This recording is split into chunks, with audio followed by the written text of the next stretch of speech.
His Voice podcast, hosted by me, Rob L. Lowe, where we talk about everything from the bedroom to the boardroom, from the playground to the stadium, and everything in between without ever bashing women. Today's show, I'm excited about. I actually have a treat for you guys. So I often have friends who I grew up with or people that I met on the show. And most of them just happen, to live in the United States or live in places that I've lived or worked. But today is special because today I got a good friend of mine on the show, someone I used to work with, but someone who I actually call a friend. And he has been to my house. My family loves him. He is my brother from over the ocean. I want to welcome to the show, Mr. Mark Crawford. Mark, welcome to the show. Oh, hi, Rob. Nice to meet you. Hi, everybody watching. Nice to All be right, here. man. Listen, we were prepping for the show, and we were thinking about all the things we could talk about. And before I jump into it, just give a little bit of background about yourself. Tell who you are, where you live, what do you do, anything you want to share. Okay. Well, I'm from Scotland. Maybe the accent might slightly give that away a little bit. Although I don't believe I've got a broad Scottish accent, but many people tell me I do. I live in Edinburgh. I've been born and brought up in Edinburgh. And I have 3 kids, teenage daughter, a younger daughter, and a little baby son. And I work in HR. I've done human resources for about 15 years, various different companies from financial, manufacturing, public sector, charity work. But I've also done some stints in talent acquisition, executive recruiting in my early life and career, and I've done a little bit of operational management and leadership as well. So I've done a little bit of a toolbox of different roles in my time. Well, man, you gave the professional intro, so now we're going to get to Mark. Dude, I met you maybe late 2017, early 2018. We worked together. Actually, Mark worked on my team and led up the HR function in the UK for me. And not only did he leave for the UK, he did a lot of work for me supporting stuff in Hungary, supported the team that was in Spain. Just did some tremendous things, and as an HR professional, dude, you are in my top list. When I tell you, you are a rock star, you are a rock star. But what I really really appreciate about you is, it was a cultural moment for me when I first met you. Because not only did you come from across the pond, I think we were at a meeting somewhere, and I heard this accent, and then you had this punky haired dude that was kind of cool looking, right? And then I saw your arm, and you had this tattoo. It was on your wrist, and I was like, "Oh, you got a tattoo?" You was like, "Yo, no, I have tattoos." So you rolled up your arm, and you had a whole sleeve, right?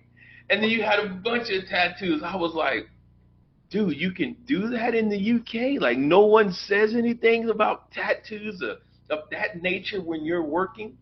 And you was like, I don't know, but man, it's just who I am. And for me, it was so dope because I'm a fan of tattoos. I actually have 4 of them. But tell me the whole journey with tattoos, man. When did you start? And how did that all come about? And then we'll get to how it works, how it affects you at work. But your tattoo journey, dude. Well, the starting place is spontaneous and impulsive, right? And I wasn't young. Not to really be classed as a youngster, right? I was 25, okay, which is only 12 years ago. So 25, and I just decided I wanted a tattoo on my back. I love David Beckham. I'm a huge fan of David Beckham, and he's plastered with tattoos, right? And and he has this angel tattoo on his back, and I really like it. I thought, yeah, I like that. I want it on my back as well. So I just booked it, went into the tattoo shop and said, this is what I want. First tattoo, and it's on my back. It goes across my shoulder blades and down the spine, and that was the first tattoo. 4.5 hours sitting, getting that thing done, and then it just kind of went from there. Just more spontaneous, impulsive decisions. That I was going to get another tattoo. I'd pick a design that I like, and then I would just go in and get it. And I love the pain. Yeah, you know what? It is a high. Really good feeling. Yeah, it's a high. Like for people that who don't have tattoos and who've never gotten one, like once you get it, like it's excruciating, but you kind of like keep going, like just keep. I love it. I mean, the shoulder blade. I swear I could feel the needle. Wow. It must have been close to the shoulder blade bone, but I just felt it, and it was sore, but it was kind of like, it's okay. I quite like this. This is good. This is fine. And when I had my neck done, because I've got my neck tattooed, I fell asleep. You fell asleep on a neck tattoo? Fell asleep on the neck tattoo. Yeah. Mark, how many tattoos do you have? Like, I know you have a whole sleeve. So how many tattoos make up the sleeve, or was it one sleeve? There's probably about 6 or 7 different tattoos that make up the sleeve. Okay. And it kind of goes from the neck down the shoulder, and then down to my hand. The hand was the last one I had done. The hand, actually, I just wanted to point this out, was the most painful tattoo. Wow. It was a lot. The back, the neck, even under into the armpit area. The hand was definitely the sorest, and especially around the knuckle area and down into kind of between the fingers. That was really, really painful. Dude, you got that detailed on your hand? Yeah, it's a tiger on the hand now. And wow. It just kind of goes straight up. And each tattoo, there's kind of like things that I like, interest, something that means something to me. So there is sort of meaning behind the different tattoos, from my love of music to, the tiger I see as an animal that's alone. It's kind of almost like the Lone Ranger, but he's powerful. Yeah. He's comfortable out there in the wilderness. So, all things that I feel I am in my own character. And then, things like I've got a Batman tattoo up on the shoulder here with the bat and things like that. Dude, my wife is a huge Batman fan. So if she knew that, dude, she probably would have went and got a tattoo with you if you got it at the same time. Well, I'm a huge Batman fan too, so you can tell Robin that the next time I'm in the US and we're together, we can sit and watch a Batman movie for sure. All right, I'll tell her. And then we'll debate who the best Batman is. But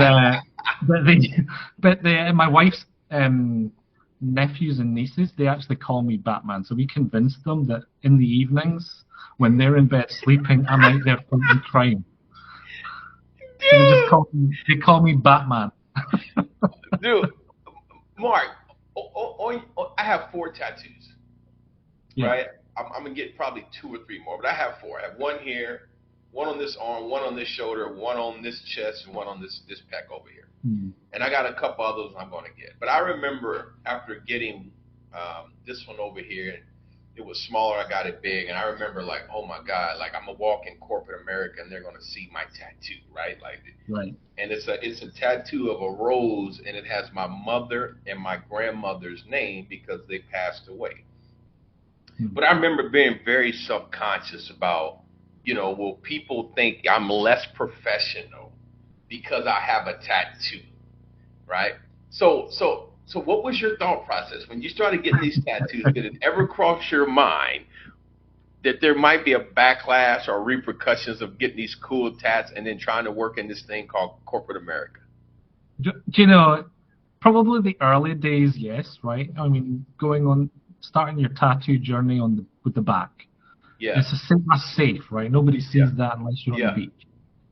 And then slowly the arms get done, the upper arm area, and you start working your way down, and for sure you're kind of conscious that it has, your tattoos need to stop at the sleeve, because I wore shirts in some jobs, and Yeah.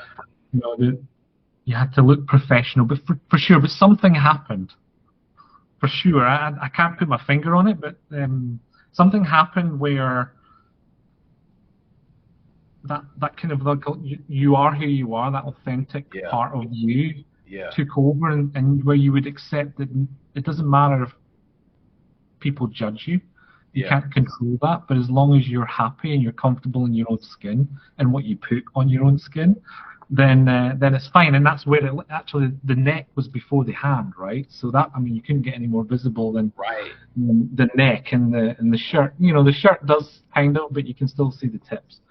And the guy, the tattooist, when I went in to get the neck, because I was with my best friend, and we were in the town and we were shopping, and I was like, right, I'm going to go in, passing this tattoo. It was called Dragon something tattoo. Yeah. And I was walking past, and I thought, right, I'm going to get this tattoo. I really want something on my neck. And he's kind of like, what the hell are you doing? So I go in, and the tattooist actually said, are you absolutely sure? Because, some people, you might not have a job if you get... Right, literally, yes. You thought about that, right? So, the guy did give us like a warning or a disclaimer, but I didn't even think twice. I was like, no, that's fine. I'm good. We'll go for it.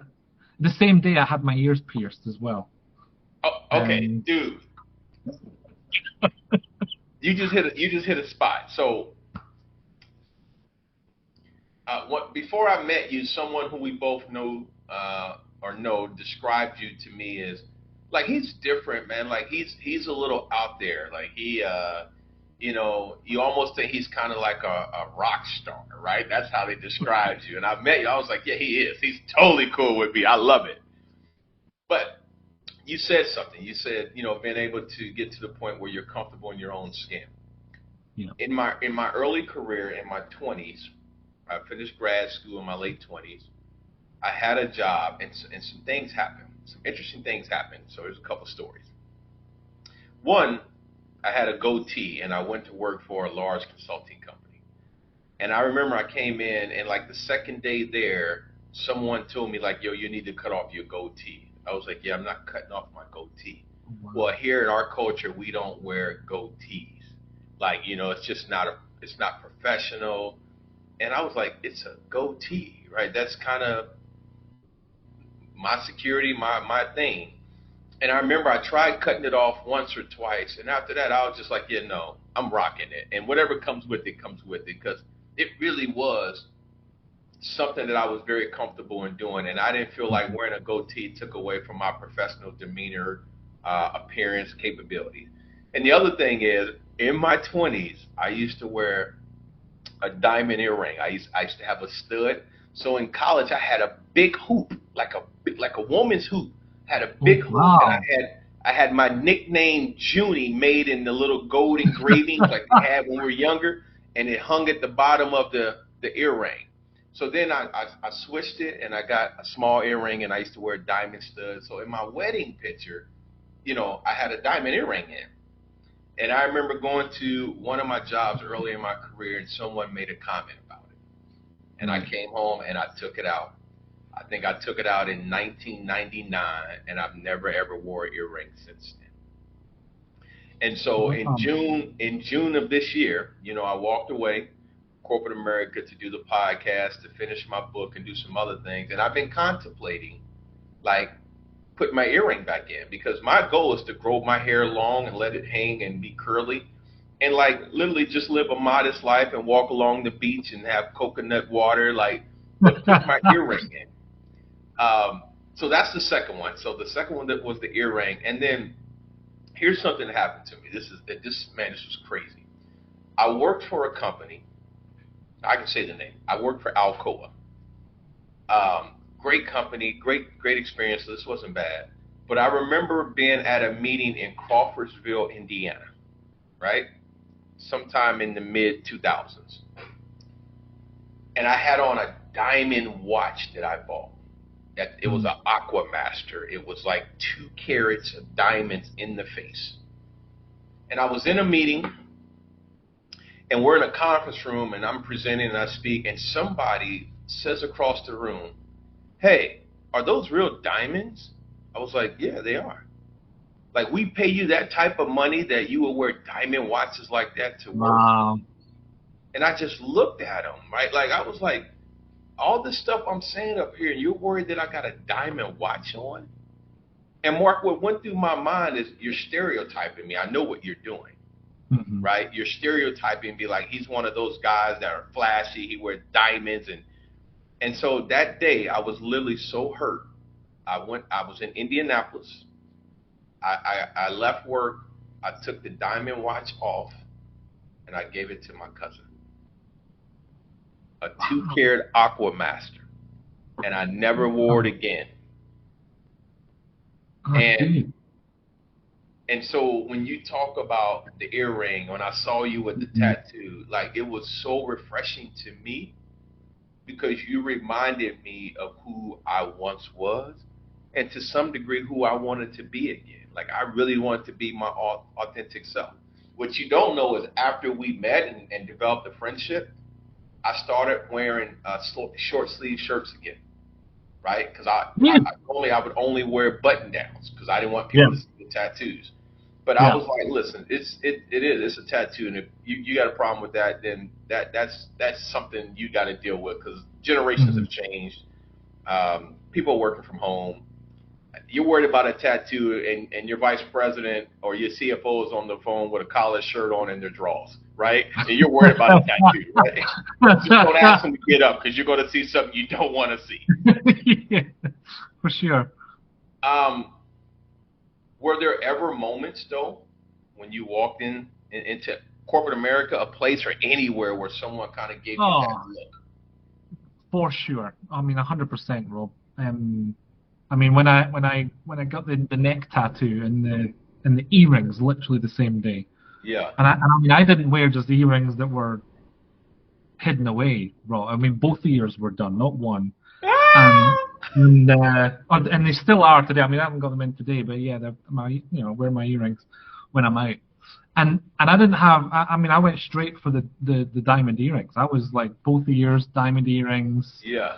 um, into the office, into work. And yeah, the job I was in at the time, the CHRO hauled me in and had a conversation about what's going on, basically, with the earrings and the tattoo. And and for sure there was a conversation about professionalism. How do people look at you? The customer base, the management teams that you work with. HR is, those that work in HR are supposed to look a certain way. They're supposed to Yeah. present themselves in a certain way. And I mean, at that time I was what, 20, 26, 27. Yeah. So young but not young Yeah. in working terms. And I kind of thought to myself, okay, but I'm comfortable with it. And if people judge, it doesn't change me from how I do my job.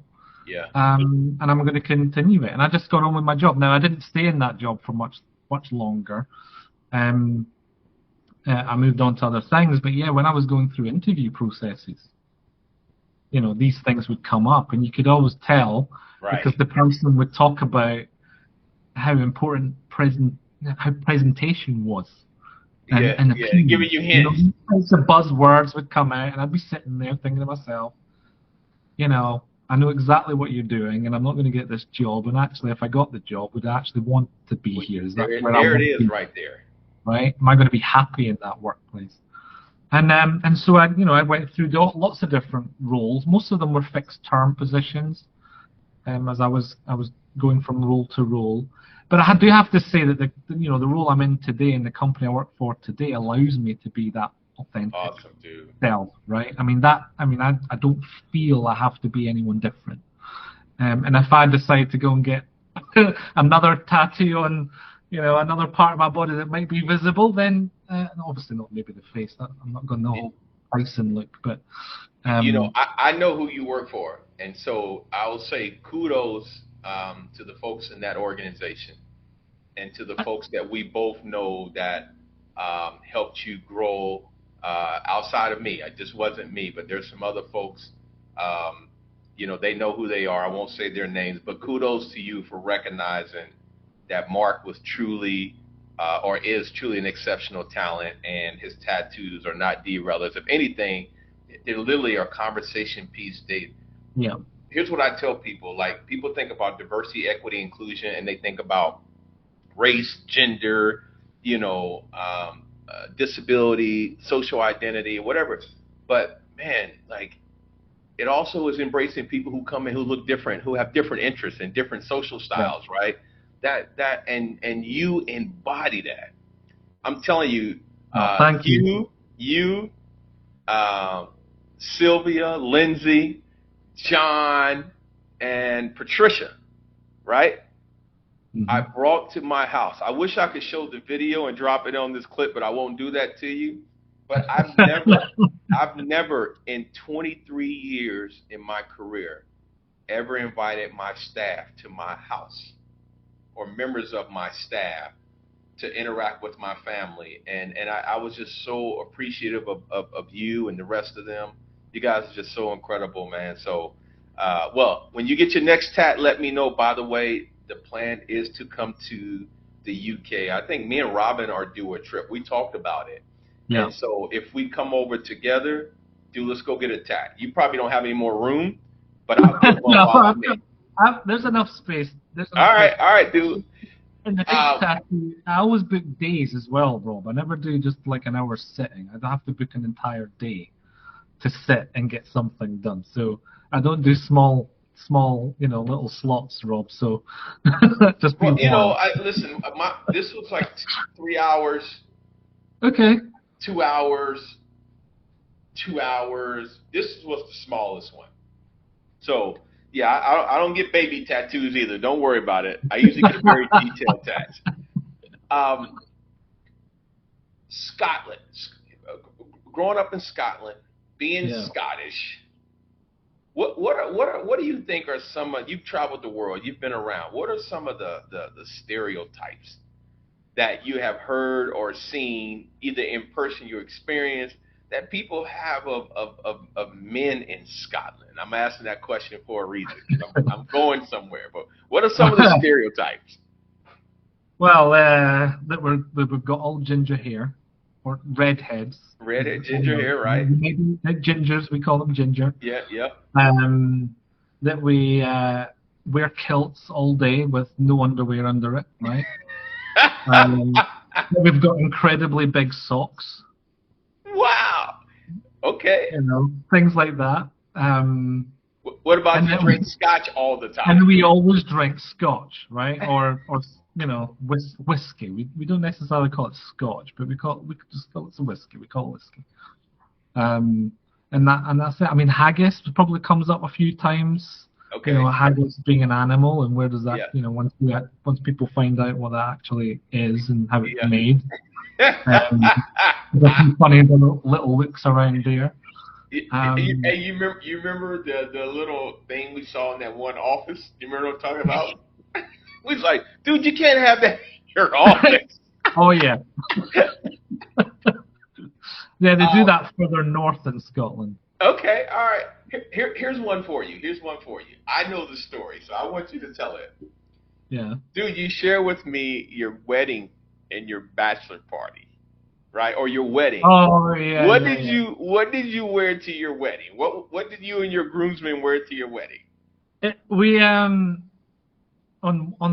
St. Patrick's Day, which is an Irish Saint's Day. So we were in this bar in Bristol, which is in England, and for the whole weekend on this bachelor party.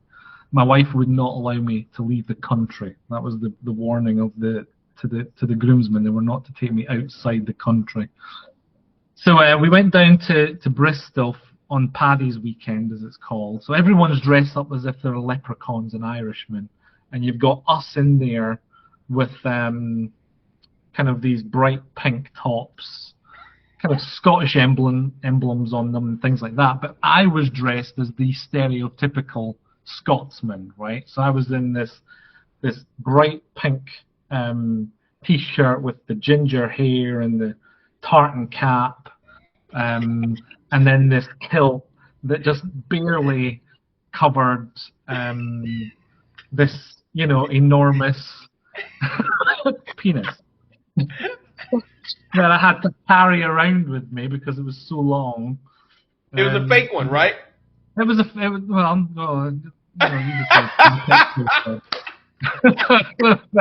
I mean, I did say I'm Scotsman. I've got big socks, so. So hold on. So you actually wore a kilt this whole day, celebrating the day. Yeah. The whole day. We did some paintball and all that stuff. Dude, tell me you had shorts underneath the kilt. Not just, you had shorts on, right? No? Yes. I mean, it was. I'm not talking about underwear. I'm talking about shorts. Oh no, I had underwear, no shorts. Boxer shorts, as we would call them. Boxer but shorts. I mean, it wasn't even a proper kilt, Rob. A proper kilt goes to the knees. I mean, this thing. Yeah, I don't know. You had on a this mini thing was skirt. like a belt. It was like a mini skirt. Yeah. Kilt. It sounds like a plaid mini skirt. That's what it sounds like. Yeah, I mean, we couldn't even get somewhere to eat, so we ended up in a Pizza Hut. In Bristol. In Bristol. With pink hair or pink stuff on and a kilt. And things hanging out of that skirt. Dude. And it was quite the weekend. There was families around. Dude! It was embarrassing. Okay, now, wedding day. Did you dress traditional on your wedding day, or did you rock the kilt on your wedding day? No, proper traditional on the wedding day. Proper kilt, properly worn. So you wore a kilt on your wedding day, though, right? Yeah, for sure. With all of it, the sporn, everything, you name it, we had it, and so did all the groomsmen as well, including some of the men that weren't groomsmen. So kind of like the groom's party, if you want to call it that. We all had the same style, but underneath we had, because I'm a huge Marvel fan. Underneath we had Marvel T-shirts. So in some of our pictures, we had this kind of rip-off shirt scene with each of us different Marvel or DC characters, that type of thing. I was, of course, Batman. And we've got pictures like that. But it was proper full kilts, Scottish kilts, bagpipes playing and things like that. Is that common? Is that like common in the culture? Or you just did it just to, Yeah, it's probably really common for Scottish weddings to have bagpipes playing, for the guys to be in their kilts or their, some weddings might be guys in suits or tuxedo type dress, but there'll be some sort of tartan connection somewhere in the dress, and some of the weddings will have Ceilidh dances, so Scottish dance. Some of them don't. Yeah. We decided not to have Ceilidh or Scottish dance. We just wanted to rock it out and pop it out. But yeah, it was that type of wedding is what we had. I mean, then we had like I don't know what you call it actually, Rob, but we had like this question session between my wife and I. So we sat back to back in front of everyone. And we were asked certain questions, and we had to kind of raise our arm. Who's the best kisser, and wow, this is at your reception, the reception for your wedding? Yes, after the dinner, and it's at the night time with the disco, and all your night guests are there, that type of thing. So that's always good fun. So you brought up the subject of family. You are a father of 3, right? Yeah. Right. And you have your oldest daughter who is a teenager now, and then you have your middle daughter and your little son.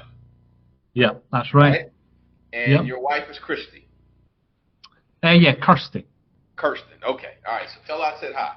So Mark, I have 2 daughters. Their ages 23 and 24. They love you, man, like an uncle, dude. Like they truly.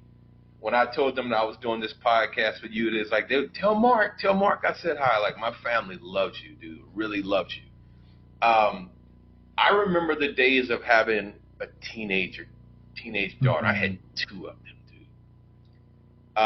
And I got to imagine that the frustrations of being a father of a teenage daughter are universal. What's it like for you now? It definitely must be universal because it's tough, right? Yeah, And it comes with, I mean, being a father anyway. I feel like when you're a father, there's this great sense of responsibility, yeah, and that may be something that's universal. I don't, I certainly don't think it's unique in any sense or takes anything away from the mother, right? right. Because I think the mother's role is equally just as important.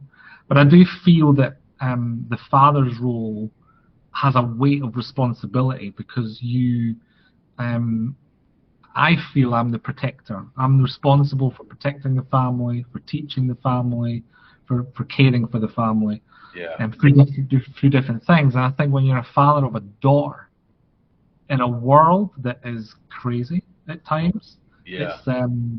it's tough, right? It's tough to navigate, and yeah. So she's now a 15-year-old teenager. She's just beginning to enter the big world, Yeah. and hangs out a lot more with her friends and a lot further away from home. Let's just say she's in town. She'll travel to Glasgow, which is about a 50-mile distance from us in Edinburgh, right? Right. So she'll travel there with her friends and travel back, and she'll get the local bus services at 11 o'clock, at night, and traveling Wow. home. So she's beginning to get out into that big world now. So yeah, I'll stay up late at night, waiting for her coming in, hearing the doors Dude, I close. know. We have her on tracker, so like iPhones, you can track location. So Yeah. I do track her location, right? So I know Yeah. where she is at all times. But yeah, so sometimes I'll sit there and look just to check in, just where is she, right? Is she where I think she should be? Yeah. When she's out with her friends and she forgets to ring dad, or she forgets to text in to say where she is. Rob. Okay. I was just going to explain that. So her mum and I aren't together. Okay. She comes from a different relationship. Um, and so for a long time, it was a father with a single father essentially, right? Uh-huh. Bringing up a really young girl all the way through life, right? And from when she was a baby all the way to where she's a teenager now. So going through that journey as a single dad um, brought some interesting stories, right? Some of it was great because from a relationship perspective, some women like single dads, right? Yeah. They love the fact that the guy was there with his kid every weekend, every moment. Um, Sometimes it was tart. Some people just weren't interested in that type of baggage. Essentially, is how they would call it, right? So, but yeah, so Erin and I are really close. Currently going through that difficult stage, right? She Yeah. wants to have her own voice. Yeah. She wants to be her own person. You know, isn't very clean at times. Doesn't pick up her mess. Doesn't do the things that you want them to do. But she's a good kid. Yeah. Which is frustrating also because she's really super smart, Yeah. um, which I wish I was at her age. I had to really work hard to Yeah. really put the study time in. She doesn't have to do that. She seems to be able to turn up on the day without actually putting any of the study time in, and then ace the exam or something like that. So, constantly trying to teach her and remind her that you can't go through life expecting that to always be the case, right? You've got to put some of the work in. Um, and then this week, actually, Rob, she's got her first job offer. So she's about to go into an apprenticeship at 15. She's not 16 until Christmas. But she's going to go and be an apprentice. She wants to get into beauty, so that's what she's going to go and do. She's going to go and do beauty, which is hair and makeup and all Yeah. these things, as an apprentice. So really pleased for her. Here's a question.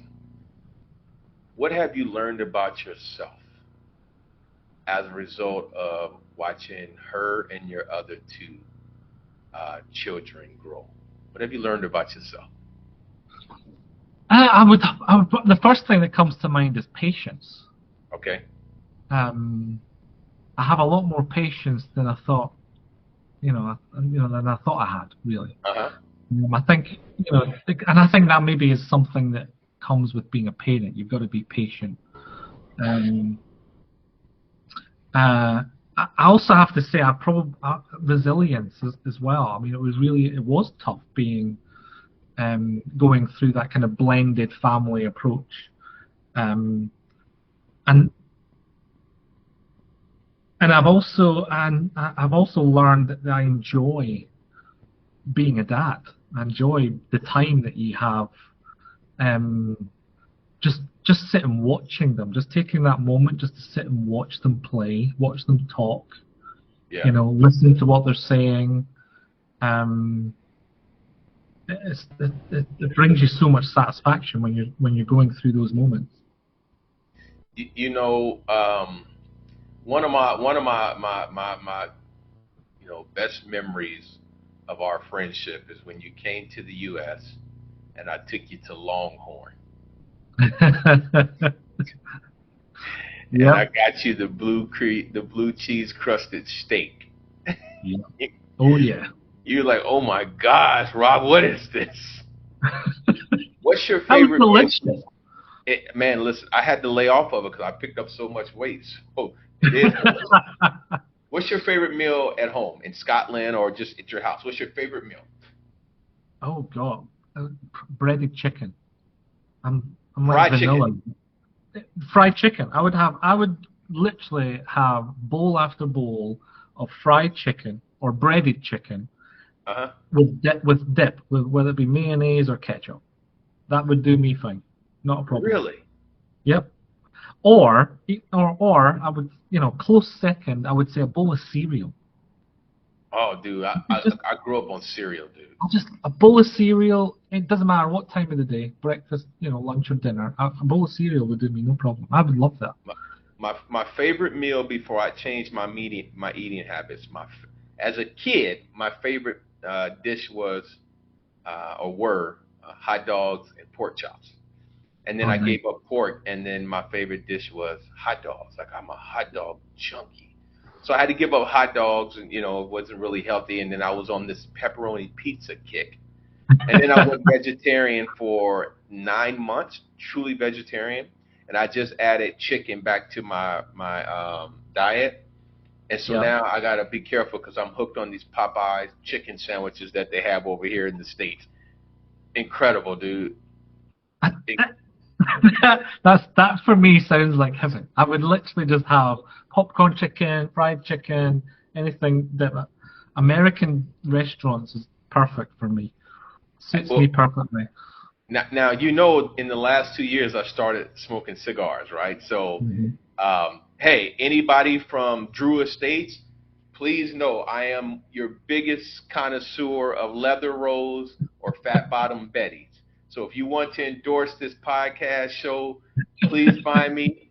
Anybody who sees this who knows anyone at Drew Estates, leather rolls, fat bottom Betty, and my favorite drink, Heineken Zero or cappuccino. So now that I've done the plug, when you come back over, dude, we got to go have Hmm. cigars. Yeah. Well, I had a cigar when I got married. My best Did you? friend, yep, my best friends and I, they got the cigars. I couldn't tell you what the cigar was. Okay. But they snuck us out. They snuck me outside because obviously, Kirsty's not a big fan of cigars and smoking.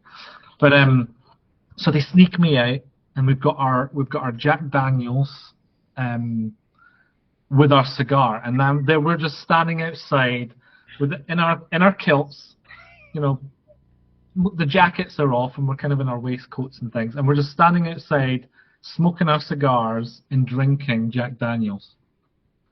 Just Wow. the three of us. It was just the three of us. That moment will live for me for the rest of my life. It's a brilliant experience just to do that thing outside. Before I let you go, here's Mm. my last question. Before Mark Crawford hangs up his cleats on being a HR professional or just working for a living, like before you hang up the Mm. cleats and say, "Look, I'm just going to go sit back and enjoy life." what's one thing you really want to accomplish, achieve, see, experience? Is there anything that you say, this this is this is a huge bucket list or a checklist for me? Wow. There's, there's probably a Rob. There's probably a bunch of different answers depending on whether it Okay. be professional or personal. Yeah. Professionally, professionally, I would say, speaking engagements, Okay. big events, that opportunity to stand there in front of, 1,000 people, talking about whatever that HR topic is or that Yeah. business topic that you're passionate about. So certainly from a professional perspective, that's right up there. It's probably the only thing missing off the bucket list professionally, to be honest. Okay. And then personally, it kind of sticks to the thing. I like to sing. I'm a huge singer. I used to be in a band as a kid. I forgot you were in a band. So And what type of band? A pop band? A rock it was band? a rock band. It was a rock band, way, way, way back. You're talking like 25 years ago. But I mean that opportunity to be up on stage. My wife and I have been to some concerts this year, and I just sit there and I think, wow, like we were at Coldplay, and we were at Michael Bublé. We've got Shania Twain in a few weeks, and when you're watching those artists and they're singing and they're dancing and they're enjoying themselves, I'm thinking, how brilliant would it be to be there doing that thing with all of that energy. So yeah, I think personally I would love to do that. Right, I'm not saying I'm any good, but certainly the experience would definitely be something worth. If the crowd has enough alcohol, you're good. Just remember that. Oh, for sure. I mean, karaoke is always a good laugh as well. You talked about Shania Twain and all these different people. But I also know I remember talking to you and you like Ice Cube and NWA and Yeah. hip hop artists. I'm like, man, Yeah. this dude, you go the Yeah, whole gamut. We've just been to see Guns N' Roses a few weeks back. We went to see Muse, which is probably my favorite band. Yeah. Love Muse. Josh, my youngest, loves Muse. As soon as the rock music comes on, he's banging his feet. Mark, you are such a dynamic brother. Taste in music, tattoos, excellent father, dynamic HR professional, and I'm telling you, it's an honor to call you a friend. Like I really call you a friend, dude. My family loves you. Thank you, Rob. I hope. I know one of the things you didn't say is I thought maybe you were going to say, I want to move to the States so you can go to NFL football games on a regular. So I'm going to make that happen one day. Right? The US move for me would be right up there. It's a little bit tougher probably now, given the kids, the youngest are at school now, so yeah. That dream might have to wait a while. But for sure, I mean, I love the NFL. I mean, we didn't even get talking around sport and my obsession of all sports. I mean, from all types of soccer, from all different leagues, NFL, baseball, huge Cubs fan. So yeah, we didn't even get down that road. We'll save that for the next podcast. How about that? We'll come and we'll figure out a good sports game that just happened, and then we'll use that as a segue to talk about sports on the entire podcast. Does that work? That works, yeah.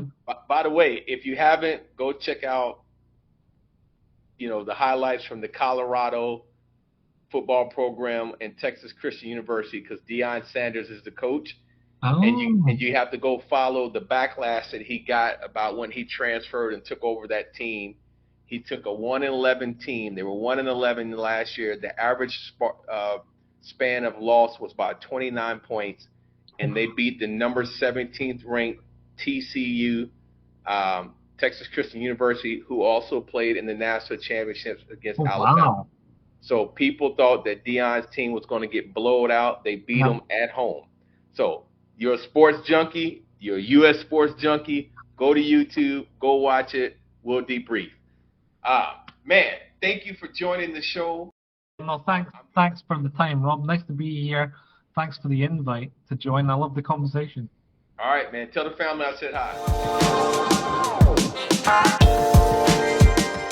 hi.